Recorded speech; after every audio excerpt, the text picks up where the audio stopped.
জুবিন ক্ষেত্ৰৰ বাবে প্ৰায় 1.5 বিঘাতকৈ অধিক ভূমিৰ আবণ্টন অসম চৰকাৰৰ।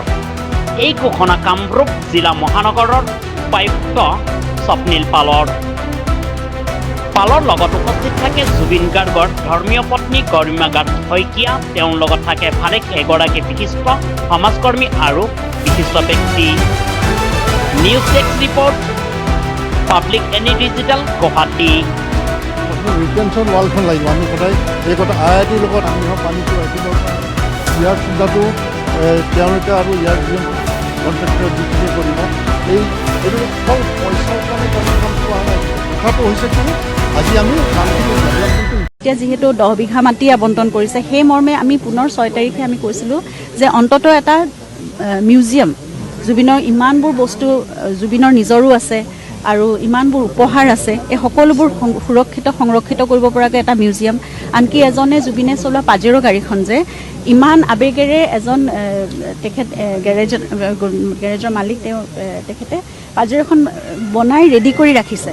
তেওঁ বিচাৰিছে যে তেওঁ নিজে গ্লাছৰ বক্স তৈয়াৰ কৰিব, বাহিৰত ৰাখিব যেতিয়া মিউজিয়ামটো হ'ব। গতিকে তেনেকৈ বস্তু বহুত সাজু হৈ আছে। জুবিনক ছিংগাপুৰ শেষ যাত্ৰাত অনা সেই কাস্কেটটো আমি খুব সযতনে ৰাখিছোঁ। তেনেকুৱা বহুত বস্তু আছে যিবোৰ বস্তু সেই মিউজিয়ামতহে সংগ্ৰহিত হ'ব পাৰিব আৰু দেশ বিদেশৰ মানুহে সকলোৱে আহি চাব। তাত বহুত আৱেগ জড়িত হৈ থকা বস্তু আছে, জুবিনে ব্যৱহাৰ কৰা বস্তু, এই উপহাৰ সামগ্ৰীসমূহ, এই গোটেইবোৰ বস্তু আমি আচলতে এতিয়া বিচাৰিছোঁ যে অন্ততঃ এটা মিউজিয়াম। সেইদিনাখন 6 তাৰিখে সেইটোৱে ডিচিশ্যন, মানে আমি আমাৰ ফালৰ পৰা আমি সেইটো অনুৰোধ কৰিছোঁ যে মিউজিয়াম এটা লগত লাইব্ৰেৰী এটা। চৰকাৰে অলৰেডি এপ্ৰুভেল দিছে।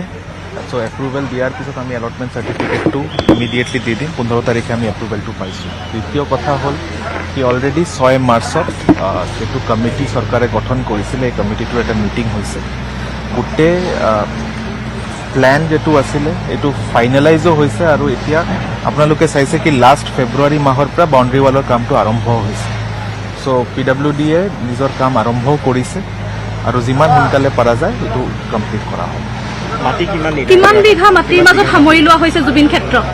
চ' এইটো অলমষ্ট 10 বিঘা মাটি আছে। চ' এলটমেণ্ট অলৰেডি চৰকাৰে দিলে। এক্সপেনশ্যন হোৱাৰ এতিয়াতো আমি এইটো কমেণ্ট কৰিব নোৱাৰিম, বিকজ এইটো মই এক্সামিনেশ্যন কৰিব লাগিব। কিন্তু চৰকাৰে অলৰেডি এপ্ৰুভেল দিলে। ছাৰ, কিমান দিনৰ ভিতৰত নিৰ্মাণ হ'ব জুবিন ক্ষেত্ৰ? নাই, এইটোতো ডিফাৰেণ্ট ফেজেছত হ'ব, এক্সিকিউট হ'ব। প্ৰথমে ৰিটেনশ্যন ৱালখন লাগিব। আমি সদায় এই কথা IITৰ লগত ইতিমধ্যে কোঅৰ্ডিনেট কৰা হৈছে। IITয়ে তাত এখন ৱাল দিব। তেওঁলোকৰো হয়তো তেওঁলোকে 2 এদিনতে আহি পেলাই ৱালখন কেনেকুৱা ধৰণে দিব গোটেই কামটো তেওঁলোকে কৰিব। ইয়াত যিখন পাহাৰৰ পৰা নামি অহা পানীটো ৰাখিবৰ কাৰণে ইয়াৰ চিন্তাটো তেওঁলোকে আৰু ইয়াৰ যিজন কণ্ট্ৰেক্টৰ যিখিনি কৰিব এইটো অকল পইচাৰ কাৰণে তেওঁলোকে কামটো কৰা নাই, কিন্তু তেওঁলোকে সেৱাৰ মনোভাৱ লৈ এই কামটো কৰিছে। আজি ইয়ালৈ অহাৰ কথাটো হৈছে কি আজি আমি কামখিনি ডেভেলপমেণ্টটো ইমিডিয়েট কিটো হৈছে আৰু তাৎক্ষণিকভাৱে কেইদিন লাগিব, এই আমি য'ত থিয় হৈ আছোঁ তাৰ পৰা বস্তুখিনি চিফ্ট কৰিব লাগিব। পুমুৱাই আমি এফালৰ পৰা গোটেই পূজা সেৱা নাম কীৰ্তন চব ইয়াত কৰিম। গতিকে তাৰ পৰা চিফ্ট কৰিব লাগিব। তাৰ পৰা বস্তুবোৰ চিফ্ট কৰাৰ আগতে সেইখিনি কনষ্ট্ৰাকশ্যনৰ কাৰণে সেই ঠাইখিনি মুকলি হ'ব লাগিব। আৰু ইয়াত কোনটো এইটো স্থায়ী হ'ব, হয়তো বাহিৰ আগলৈ এক্সপানশ্যন হ'ব পাৰে।